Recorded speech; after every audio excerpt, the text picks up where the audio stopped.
Anyone have subject? Ada yang nggak masuk?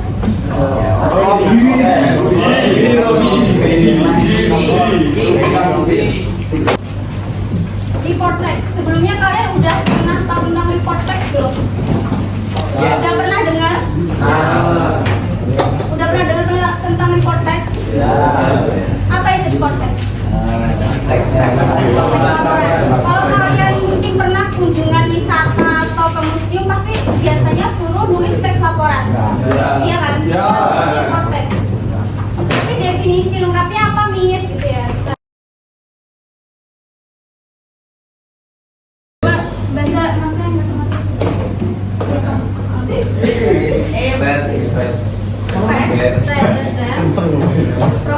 Providing theoretical or personal interpretation. Jadi ini ya kata umumnya di face.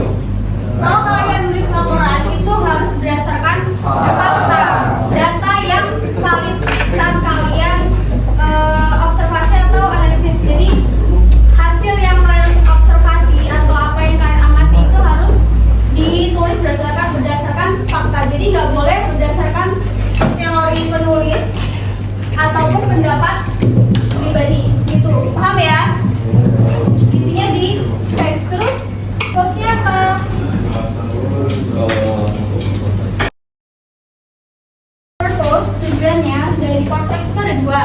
Yang pertama to present information about something generally to readers, untuk memberikan informasi tentang suatu hal apapun itu, baik benda, hewan, fenomena secara general atau umum kepada readers, pembaca.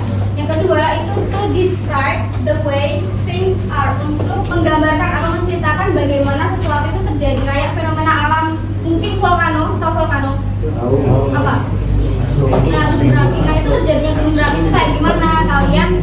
Kalian ceritain dalam bentuk yang fakta, valid gitu, paham ya? Ini bisa dua ini apa?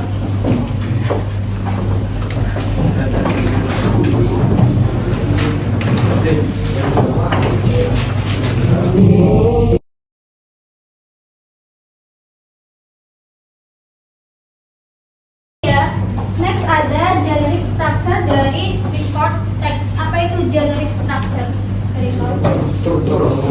Ya, unsur umum yang ada dalam report text. Jadi report text itu terdapat dua unsur ya. Yang pertama ada general classification. Bisa dilihat di halaman 31 itu. Coba dibaca Mas yang belakang. Dibaca yang general classification. Yang in this page halaman 31. General classification in this text, the speaker or reader tells what the phenomenon under discussion is. Okay. In this stage, the speaker or writer tells what the phenomenon under discussion is.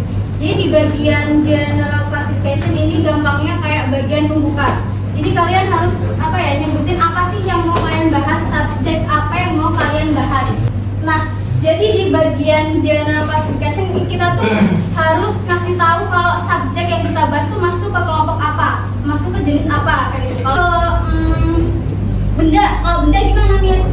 Bisa laptop. Kalian jelasin dulu, laptop is a portable personal computer, kayak gitu dulu ya. Jadi jelasin dulu subjek yang kalian bahas ini masuk ke kelompok apa, kayak gitu. Paham? Paham nggak? Nah, next yang kedua ada description. Coba dibaca Mas ya. Iya, makasih mata kamu.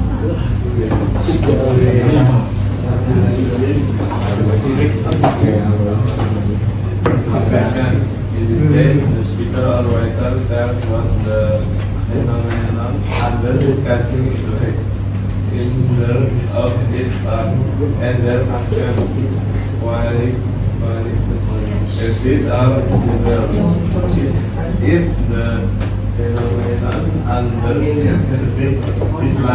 like and the if the phenomenon under. Nah, di bagian yang kedua ini ada description. Di bagian ini penulis itu menceritakan atau mendeskripsikan subjek yang mau kalian bahas. Misal kalau komodo, kalian bisa sebutin parts. Parts itu kayak ciri-ciri fisiknya gimana kayak gitu. Tapi secara umum. Terus mungkin bisa habits, kebiasaannya. Nah kalau yang qualities ini buat benda kualitasnya gimana kayak gitu. Next ke language features.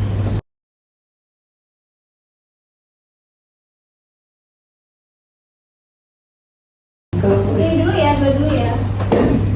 Language features. Tahu language features itu apa? Kebahasaan apa yang digunakan di kaidah kebahasaan yang gimana yang digunakan di report text. Yang pertama ada auxiliary verbs. Pasti kalian udah nggak asing dong sama auxiliary verbs. Ada am, is, are. Cuman di situ m-nya saya coret. Kenapa? Karena kalau di report text itu kan kita jelasinnya apa benda ya secara umum. Gak mungkin dong kita pakai I am. Kan nggak boleh tadi pendapat pribadi. Jadi pakainya is. Kayak Komodo dragons are pakainya are. Kalau jamak ya pakai are. Kalau tunggal ya pakai is. Yang kedua ada linking verbs. Tahu linking verbs itu apa? Kata hubung. Verbs apa? Kata kerja linking. Berarti kata kerja apa? Kata kerja penghubung. Sambil dicatat nggak apa-apa. Contoh ya, contoh dari yang linking verbs.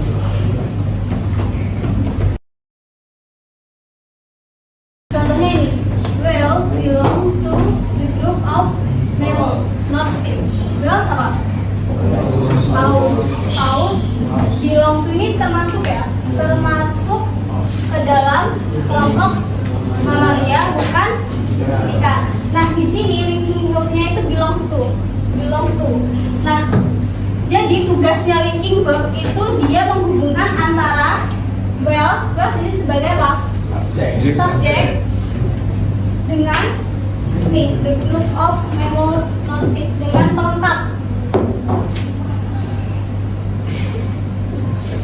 dengan description-nya ya dengan pelengkapnya. Jadi linking verb ini menghubungkan antara subjek dengan deskripsi pelengkap. Contohnya itu tadi. Oke, enough for today. Let's say hamdah together.